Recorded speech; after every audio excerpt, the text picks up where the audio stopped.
So here's a nice Victoria lunchbox amp made in Japan, most likely. There's an output transformer, but there's no power transformer. It does have tube rectification, and the power leads are not directly connected to the chassis.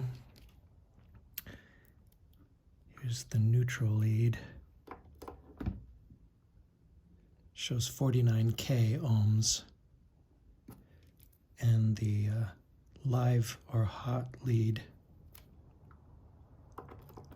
does not register, so it's infinite resistance. So if I plug this into the wall in the proper orientation, neutral and live, and then measure the resistance between the chassis and earth,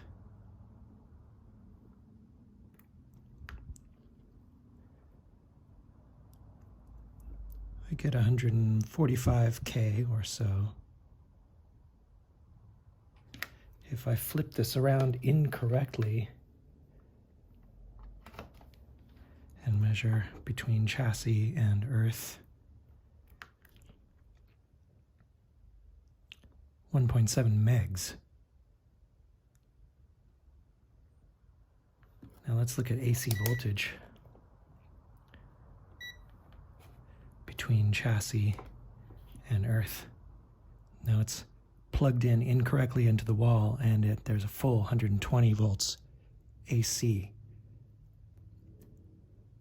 Whereas if I plug it in correctly, quote unquote,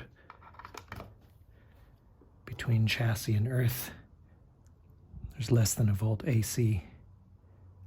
So that would be safe played in this way.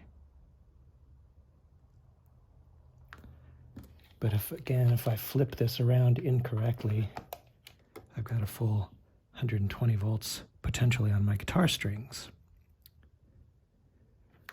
But let's look at the current, AC current between chassis and ground. It's a little less than 3 milliamps. And indeed, if I try to short earth to chassis, there's really no significant current drawn and no sparks, even though I read 120 volts AC.